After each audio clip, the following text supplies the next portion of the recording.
வணக்கம் நண்பர்களே. தமிழ் இலக்கியத்தில் ஒரு மாதிரி தேர்வுக்கான ஒரு கொஸ்டின் பேப்பர் அனலைசஸ் வந்து பார்க்க போகிறோம். ஸோ ஒரு கொஸ்டினை எந்த மாதிரியெல்லாம் வந்து எழுதியிருக்காங்க, ஸோ ஒரு பிகினராக வந்து நம்ம ஒரு கொஸ்டினை எந்த மாதிரிலாம் அணுகணும், ஸோ ஒரு கொஸ்டினுக்கு நமக்கு ஆன்சர் தெரியல அப்படின்னா நம்ம எந்த மாதிரி அந்த கொஸ்டின் பேப்பரை நம்ம இது பண்ணணும்.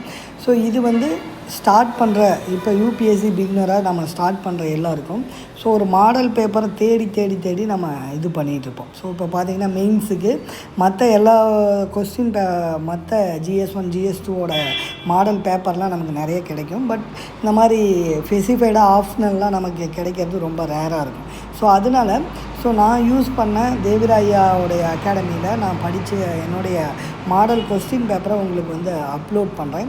ஸோ அது போக தேவிராயாவுடைய கிளாஸஸ் எல்லாமே ரொம்ப நல்லாயிருக்கும். உங்களுக்கு வாய்ப்புகள் இருந்தால் கண்டிப்பாக தமிழ் லிட்ரேச்சர் படிக்கிறவங்க கண்டிப்பாக தேவிராயாவுடைய கிளாஸஸ் அட்டென்ட் பண்ணுங்கள். ஸோ அதில் இப்போ நம்ம ஒவ்வொரு கொஸ்டினாக எந்த மாதிரியெல்லாம் நம்ம அணுகியிருக்கோம் அப்படிங்கிறது தான் இந்த வீடியோவில் நம்ம பார்க்க போகிறோம். ஸோ முதல் கொஸ்டினாக என்னென்ன கேள்விகள் கேட்டிருக்காங்க அப்படிங்கிறதெல்லாம் பார்ப்போம். ஸோ இந்த கொஸ்டினில் பார்த்தீங்க அப்படின்னா குடும்ப விளக்கை பற்றி கொடுத்துருப்பாங்க, அது போக இலக்கணம் கொடுத்துருப்பாங்க. ஸோ ஏன் 33 மதிப்பெண் தான் வாங்கியிருக்கேன், 33 மதிப்பெண் ஏன் வாங்கியிருக்கேன் அப்படின்னா நானுமே ஒரு இனிஷியல் ஸ்டேஜ் தான், இப்போ தான் எழுதவே ஸ்டார்ட் பண்ணும்போது எனக்கு நிறைய தடுமாற்றங்கள் வரும். ஸோ என்னோடய ஹேண்ட் ரைட்டிங் வந்து ஃபாஸ்ட்டாக இருக்காது. ஸோ நான் வந்து இப்போ பார்த்திங்க அப்படின்னா இதில் 7 கேள்வி கொடுத்துருக்காங்க. ஸோ நான் பார்த்திங்கன்னா ஒரு 4 கேள்வி 3.5 கேள்விக்கு தான் ஆன்சரே பண்ணியிருப்பேன். அப்படிங்கும்போது என்னுடைய அந்த ஆன்சர் ரைட்டிங்கில் வந்து ஃபாஸ்ட் இருக்காது. ஸோ இனிஷியலாக எல்லாருக்கும் இருக்கிற பிரச்சனை தான். ஸோ நம்ம எழுதுகிறோம் அப்படின்னா கண்டென்ட் தெரியல, எப்படி எழுத போகிறேன், அந்த கொஸ்டினை எப்படி அணுக போகிறேன் அப்படிங்கிறது தெரியாமல் ஒரு பர்சன்ஸ் இருப்பாங்க. அது போக கண்டென்ட்டெல்லாம் தெரிஞ்சு ஃபாஸ்ட்டாக எழுதுகிற அந்த ப்ராக்டிஸ் இருக்காது. ஸோ இது எல்லாம் நிறைய மாடல் டெஸ்ட் எழுத உங்களுக்கு வந்து அந்த பிக்கப் வந்து ஆட்டோமேட்டிக்காக வந்துடும். ஸோ வாங்க என்னென்ன கொஸ்டின்ஸ் எல்லாம் இருக்குதுன்னு பார்ப்போம். ஸோ பார்த்தோம் அப்படின்னா பதிலீடு பெயர்கள் குறித்து எழுதுக அப்படின்னு சொல்லிட்டு கொடுத்துருக்காங்க. ஸோ அப்போ பதிலீடு பெயர்கள் குறித்து எழுதுக. அடுத்தது தன்வினை பிறவினைகளை விளக்குக. குடும்ப விளக்கு காட்டும் நட்பு பற்றி எழுதணும். குடும்ப விளக்கில் தங்கம் என்ற கதாபாத்திரத்தை திறனாய்வு செய்ய நமக்கு வந்து பார்த்திங்கன்னா 15 மதிப்பெண்ணுக்கு கொடுத்துருக்காங்க. அதுபோக நல்லதோர் குடும்பம் பல்கலைக்கழகம் என்பதை குடும்ப விளக்கு கொண்டு நிறுவுக அப்படிங்கிறத நமக்கு 20 மதிப்பெண் வினாவாக கொடுத்துருக்காங்க. இதெல்லாம் 10 மதிப்பெண் வினா. ஸோ பதிலீடு பெயர்கள்லாம் நமக்கு 10 மதிப்பெண் வினா. அடுத்தது மொழியியலாளர் அடிப்படையில் பெயர் சொற்களை விளக்குக. தெரிநிலை வினைமுற்று குறித்து ஒரு கட்டுரை வரைக. ஸோ இந்த கேள்விகள் வந்து அவர் கேட்டிருக்காங்க. ஸோ அதுக்கு நான் அவங்களுடைய ஆன்சரை எவால்வேட் பண்ணிவிட்டு அவங்களுடைய ஃபீட்பேக் என்னவாக இருந்திருக்கு அப்படின்னா அனைத்து வினாக்களுக்கும் விடையளிக்கணும். நான் சொல்லியிருந்தேன் இல்லைங்களா, 33 மதிப்பெண் தான் வாங்கியிருக்கேன் அப்படின்னா 33 மதிப்பெண் தானே, நம்ம எல்லா வினாக்களுக்கும் விடை ஃபாஸ்ட்டாக எழுதிட்டோம் அப்படின்னா நம்மளுடைய ஸ்கோர் வந்து இன்க்ரீஸ் ஆகிடும். அதுபோக விடையின் தொடக்கமும் முடிவும் வந்து மிக மிக இன்றியமையாதது அப்படிங்கிறாங்க. ஆமாம். ஸோ நான் ஒரு ரஃபனாக சரியான எழுதியிருக்க மாட்டேன். முன்னுரையும் தொடக்கமும் முடிவுரையும் சரியாக எழுதியிருக்க மாட்டேன். அதே மாதிரி தலைப்பை சரியாக நான் போட்டிருக்க மாட்டேன். தேவையான இடங்களில் வந்து சான்று வந்து நான் கொடுத்துருக்க மாட்டேன். ஸோ இதெல்லாம் தான் என்னுடைய இதில் இருக்கக்கூடிய மிஸ்டேக்ஸ் அப்படின்னு சொல்கிறாங்க. ஸோ அப்போ வாங்க அடுத்தது பார்ப்போம். கொஸ்டினுக்கு உண்டான ஆன்சரை பார்ப்போம். ஸோ அடுத்த கொஸ்டினை நம்ம பார்க்குறது, ஃபஸ்ட் கொஸ்டினை நம்ம என்ன பார்க்குறோம் அப்படின்னு பார்த்தோம் அப்படின்னா தன்வினையும் பிறவினையும் விளக்குக அப்படின்னு சொல்லி தலைப்பு போட்டிருக்கேன். பட் இதில் என்ன அப்படின்னா இந்த விளக்குக அப்படிங்கிறது வந்து நம்ம போட தேவையில்லை. ஸோ நம்ம தன்வினையும் பிறவினையும் அப்படிங்கிறத எழுதினா கூட போதுமானது தான். இதுக்கு வந்து நம்ம மிட் ஆஃப் த இதில் வந்து நம்ம எழுதணும். அதுதான் ஃபஸ்ட்டு மிஸ்டேக்ஸ் வந்து நான் இதில் பண்ணியிருக்கேன். ஸோ அதுக்கு தான் அதை அவங்க தவறுன்னு வந்து சொல்லிச்சிருக்காங்க. ஸோ அடுத்தது என்ன சொல்லியிருக்காங்க அப்படின்னா தன்வினையும் பிறவினையும் விளக்குக பார்க்குறோம். இதில் முன்னுரையாக ஒரு இன்ட்ரொடக்ஷன் கொடுத்துருக்கேன். என்ன அப்படின்னா தன்வினையும் பிறவினையும் வினைச்சொல்லில் பொருள் சார்ந்த வகையில் வருவன அப்படின்னு சொல்லியிருக்கேன். அப்போ தன்வினையும் பிறவினையும் எப்படி வருவனாமா, ஒரு வினைச்சொல்ல பொருள் சார்ந்த வகையில் தான் வருவனாமா. அதில் முதல்ல பார்க்கக்கூடியதாக நான் என்ன எடுத்தோடனே தன்வினையை பற்றி டைரெக்டாக எழுத ஆரம்பிச்சிட்டேன். ஒரு வினைச்சொல்லின் செயலை எழுவாய் தானே நேராக செய்தல் தன்வினை. ஒரு வினைச்சொல்லின் செயலை எழுவாய் தானாக நேராக செய்தல் வந்து தன்வினை ஆகும் அப்படின்னு சொல்கிறாங்க. ஸோ இதில் எனக்கு மிஸ்டேக்ஸ் இருக்குது, சந்திப்பிழை இல்லாமல் எழுதணும். ஸோ அதையும் பார்த்துக்கோங்க.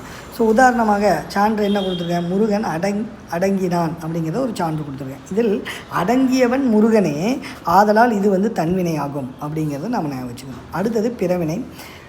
ஒரு வினை சொல்லின் செயலை எழுவாய் தானே செய்யாமல் பிறரை கொண்டு செய்கிறது தான் வந்து என்ன அப்படின்னு பார்த்தீங்கன்னா பிறவினை. புரியுதுங்களா? ஸோ ஒரு செயலை வந்து எழுவாய் வந்து தானே செய்யாமல் பிறரை கொண்டு செய்ய வைக்கிறதுக்கு பேர் தான் வந்து பிறவினை அப்படிங்கிறது. உதாரணமாக முருகன் அடக்கினான் அப்படிங்கிறத மென்ஷன் பண்ணியிருக்கேன். இதில் அடங்கியவன் வேறொருவன், அடங்கியவன் முருகன் என்று வருதலால் பிறவினை ஆகும் அப்படிங்கிறது. ஸோ அது போக ஒரு உதாரணமாக நான் என்ன கொடுத்துருக்கேன் அப்படின்னா, தமிழில் தன்வினை பிறவினையாக, தமிழில் வந்து தன்வினை வந்து பிறவினையாக வருமா, எந்தெந்த மாதிரி கண்டிஷனில் அப்படின்னு பார்த்தோம் அப்படின்னா, ஃபஸ்ட்டு வந்து அடங்கு அப்படிங்கிறது அடக்குன்னு வருமா, வாங்கிறது வருவி, வீங்கிறது சேர்த்தல் அப்படிங்கிறதுக்கு மென்ஷன் பண்ணியிருக்கேன். மூணாவதாக பார்த்தோம் அப்படின்னா போனால் போக்கு, அதான் அந்த குசுடு துகுரு அதோடைய இதெல்லாம் சேர்த்து வருதில்ல. ஸோ அடுத்தது நாலாவதாக பார்த்திங்கன்னா அரசன் கட்டிய கோவில்னு வரணும், அரசன் கட்டுவித்த கோவில். இதில் தன்வினை பிறவினையாக வருதல் காண்க அப்படிங்கிறதான். ஸோ அப்போ இந்த ஃபஸ்ட்டு கொஸ்டினுக்கான என்ன ஆன்சர்ஸ் அவர் மென்ஷன் பண்ணியிருக்காரு அப்படின்னு பார்த்தோம் அப்படின்னா 5 மதிப்பெண் வந்து இந்த கொஸ்டினுக்கு வந்து ஆன்சர் கொடுத்துருக்காரு. ஸோ ஃபஸ்ட்டு கொஸ்டினுக்கு 5 மதிப்பெண் வந்து ஆன்சர் கொடுத்துருக்காரு. ஸோ அவர் என்ன சொல்ல வராரு அப்படிங்கிறத வந்து நம்ம பார்ப்போம். ஸோ மேலும் வினாவுக்கான விடை தேவை, விடையை சரியாக தொடங்கு முடி, இதுதான். ஸோ இதுதான் வந்து ஒரு 5 மதிப்பெண்ணுக்கான ஒரு இதை நான் வாங்கியிருக்கேன். இதுக்கு 5 மதிப்பெண் கொடுத்தாங்களா அப்படின்னா ஒரு முன்முறை, ஒரு விஷயங்கள்லாம் நம்ம சில விஷயங்கள் செய்ய தான் அதுக்கு உண்டானது நமக்கு வந்து தெரியும். ஸோ அடுத்த கொஸ்டின் பார்ப்போம்.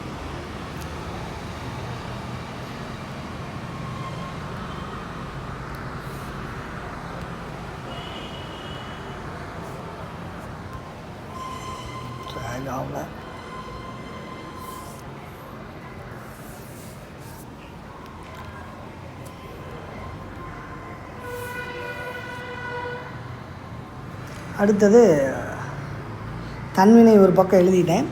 அடுத்த கொஸ்டினாக நாம் பார்க்கக்கூடியது வந்து பதிலீடு பெயர்கள் வந்து நான் அந்தளவுக்கு படிக்கலை, அதனால் எனக்கு ஒரு 2 மதிப்பெண்ணுக்காகவே எழுதினேன். பெயர்ச்சொல் என்றாலும் பதிலீடு பெயர்கள் என்றாலும் ஒன்றே அப்படிங்கிறது அதோடைய இது. பதிலீடு பெயர்களுக்கு மாற்று பெயர் என்ற பெயரும் உண்டு அப்படின்னு சொல்லியிருக்கேன். பெயர் சொல்லுக்கு பதிலாக வரும் சொற்கள் பதிலீடு பெயர்கள் எனப்படும். பெயர் சொல்லுக்கு பதிலாக வரும் சொற்கள் இது தன்மை, முன்னிலை, பலர்கை என்ற மூவிடத்திலும் வரும். ஸோ இவ்வளோ எழுதினாலே 2 மதிப்பெண் வந்து நமக்கு கிடைக்கிது. அவ்வளோதாங்க. அடுத்த கொஸ்டின் பார்க்குறோம் அப்படின்னா குடும்ப விளக்கு காட்டும் நட்பு பற்றி எழுதுகிறோம். ஸோ இப்போ தான் குடும்ப விளக்கு வரோம். குடும்ப விளக்குனாவே நமக்கு பாரதிதாசன் ஞாபகம் வந்துடுவார். ஸோ அதனால் ஒரு இன்ட்ரொடக்ஷன் நம்ம கொடுத்துருக்கேன்.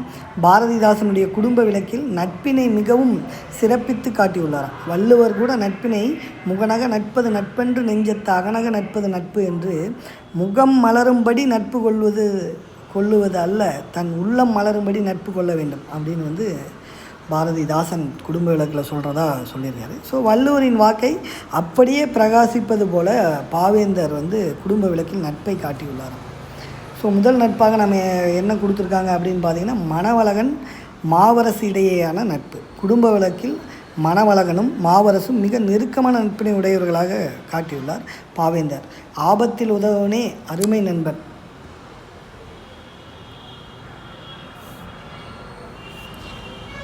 என்பதற்கு இணங்க மணவழகனுக்கு பணம் தேவைப்படும் போது இல்லை என்று மறுக்காமல் கொடுப்பவர்களாக வாழ்ந்தவர்கள் என்பதை குடும்ப விளக்கு வழியாக நாம் இந்த இதை அறியலாம். அடுத்தது நட்பு பகையாதல் மீண்டும் நட்பாதல் அப்படிங்கிற மாதிரி கொடுத்துருக்கேன்.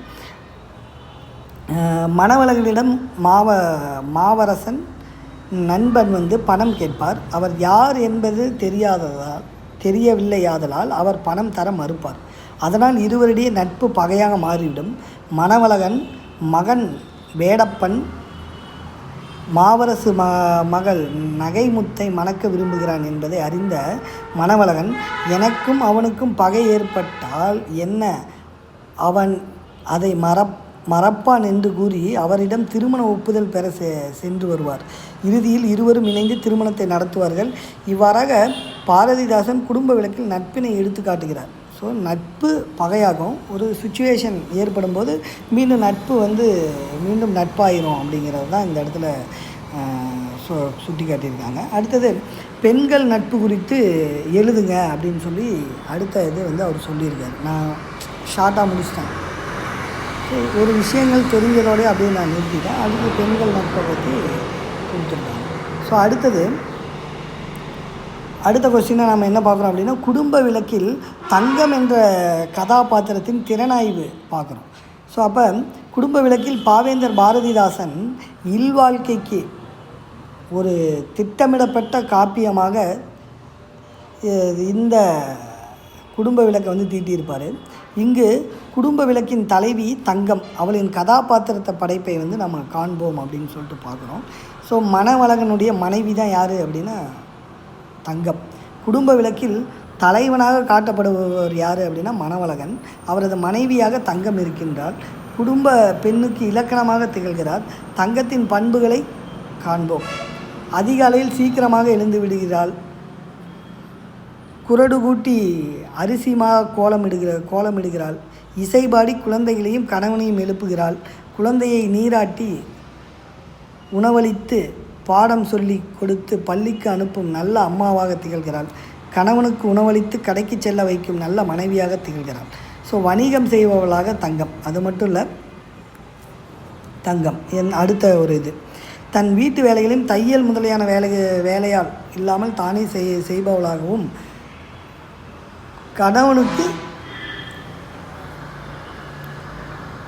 கணவனுக்கு பதிலாக கடைக்கு சென்று வாணிகம் செய்கிறாளாம். அவள் வணிகமும் அவளைப் போல நேர்மையாகவே இருந்தது. அளவான லாபம் வைத்து விற்கிறாளாம். கணக்கை கணவனிடம் முறையாக காட்டுபவளாகவும் திகழ்கிறவளாக தங்கம் இருந்திருக்காங்க. அடுத்தது பெரியோர்களை எப்படியெல்லாம் தங்கம் பேணி பாதுகாத்திருக்காங்க அப்படிங்கிறத மென்ஷன் பண்ணியிருக்கேன். மாமன் மாமியின் நோய்களை நீக்குவளாகவும் மட்டான உணவு தருபவளாகவும் அவர்களை பத்திரமாகவும் அவளது தாய் தந்தையைப் போல காத்துள்ளாள் என்பதை குடும்ப விளக்கு காட்டுகிறது. மாமிக்கு தலை நோக்காடாம், ஓடிச் செய்தால் ஒரே பற்றில் நொடி நேரத்தில் என்பதிலும் தண்டுன்றி நடக்கும் மாமன் மாமிக்கு தக்கது என்ன என்று காய்கறி கடையிலும் அவர் உடம்புக்கு ஏற்றவாறு வாங்குகிறாளாம். நல்ல மாமியாராக தங்கம் திகழ்ந்திருக்காங்க. நகைமுத்து தன் மகனின் மனைவி ஆவாள் என்பதால் அவள் எனக்கு மகள் ஆவாள் என்பது போல தங்கம் அவளுக்கு நல்லது கெட்டதை எடுத்துச் சொல்கிறாள். விருந்தினரை உபசரிக்கும் முறையை கற்றுக் கொடுக்கிறாள். கருவுற்ற காலத்தில் பேணி காக்கிறாள். நல்ல பாட்டியாக தங்கம். முதுமையில் தன் கணவனுக்கும் பேர குழந்தைக்கும் நல்ல பாட்டியாக திகழ்கிறாள். அம்மாயி என்று பேர குழந்தைகள் அழைக்கும் இன்பம் மேலும் அவள் வாழ்விற்கு இன்பமூட்டுகிறது என்கிறாள். இவ்வாறாக குடும்ப விளக்கில் தங்கத்தின் பாத்திரம் அமைவதை காணலாம். ஸோ அதுபோக விருந்தோம்பல் பற்றி எழுதுக அப்படின்னு சொல்லியிருக்காரு. அடுத்தது நாட்டுப்பற்று, மொழிப்பற்று இதெல்லாம் குறித்தும் எக்ஸ்ட்ரா ஆட் பண்ணி எழுத சொல்லியிருக்காரு.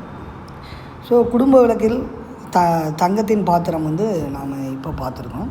அடுத்தது என்ன கொஸ்டின் அப்படின்னு நம்ம பார்த்தோம் அப்படின்னா, நல்லதொரு குடும்பம் பல்கலைக்கழகம் அப்படிங்கிறது குடும்ப விளக்கு வழி நம்மளை நிறுவுக அப்படின்னு சொல்லியிருக்காங்க. ஸோ நல்ல குடும்பம் இப்படித்தான் இருக்க வேண்டும் என்பதற்காக பாரதிதாசன் எண்ணத்தில் உதித்த காப்பியமே அப்படின்னா குடும்ப விளக்கு அப்படிங்கிறது தான் நூலாகும். ஸோ அப்போ நல்ல குடும்பம் இப்படித்தான் இருக்க வேண்டும் என்பதற்காக பாரதிதாசன் எண்ணத்தில் உதித்த காப்பியமே குடும்ப விளக்கு நூலாகும்.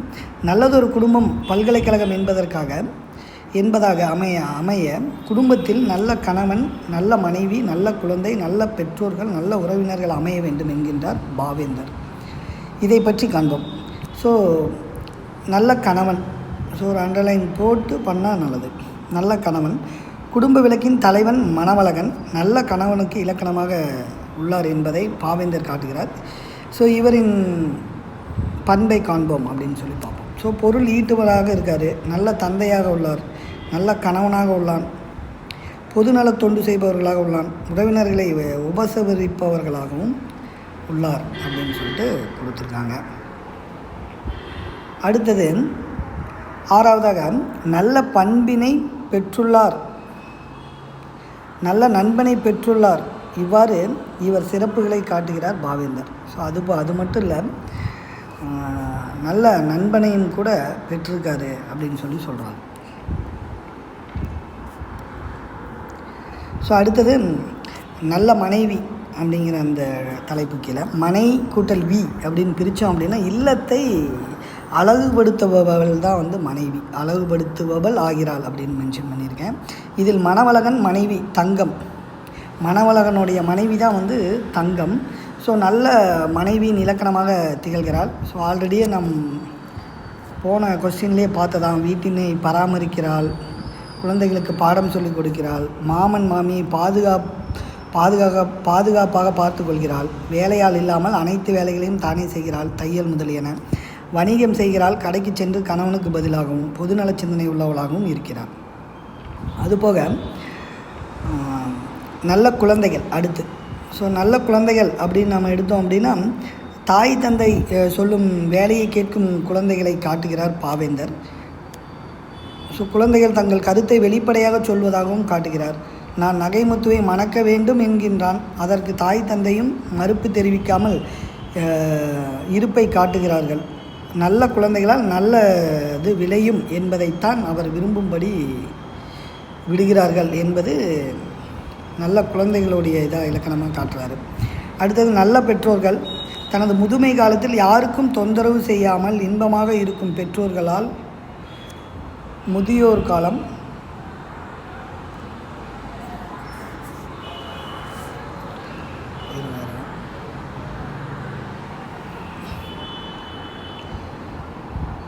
முதியோர் இல்லம் இனி தேவையில்லை என்பதை தெளிவாக காட்டுகிறார் பாவேந்தர். பெற்றோர்களை வணங்கி செல்லும் பண்பை காட்டுகிறார் பாவேந்தர். பேர குழந்தையுடன் அன்பாக இருந்துள்ளார் என்பதையும் குடும்ப விளக்கு காட்டுகிறது. ஸோ நல்ல உறவினர்கள் மூலம் நன்மை நிகழும், அவர்களால் குடும்பம் சந்தோஷமாக இருக்கின்றார். இவ்வாறு பாரதிதாசன் நல்லதொரு குடும்பம் பல்கலைக்கழகம் என்பதை குடும்ப விளக்கின் வாயிலாக அமையலாம். ஸோ இது வந்து என்னுடைய டைமென்ஷனில் நான் எழுதினேன். ஸோ எனக்கு இதுக்கு 11 மதிப்பெண் கிடச்சிருக்கு. ஸோ அதுபோக நல்ல நட்பு, நல்ல சமூகம், விருந்தோம்பல், பல்கலைக்கழகம் தெரிந்திருத்தல் போன்ற தலைப்புகள்லையும் எழுத சொல்லியிருக்காங்க. ஸோ அதுபோக கருத்து வந்து ரொம்ப குறைவாக இருக்குது அப்படின்னு சொல்லியிருக்காங்க. ஸோ கருத்து வந்து ரொம்ப குறைவாக இருக்குதுன்னு சொல்லியிருக்காங்க. ஸோ இவ்வளோ தான் நம்ம அந்த கொஸ்டினை வந்து அணுகிற முறைகள் தமிழ் லிட்ரேச்சரில். ஸோ இந்த கொஸ்டினோட ஆன்சரை ரீட் பண்ணுங்கள். ஸோ இதோட பிடிஎஃப்பை வந்து நான் உங்களுக்கு டிஸ்கிரிப்ஷனில் கொடுக்குறேன். நன்றி.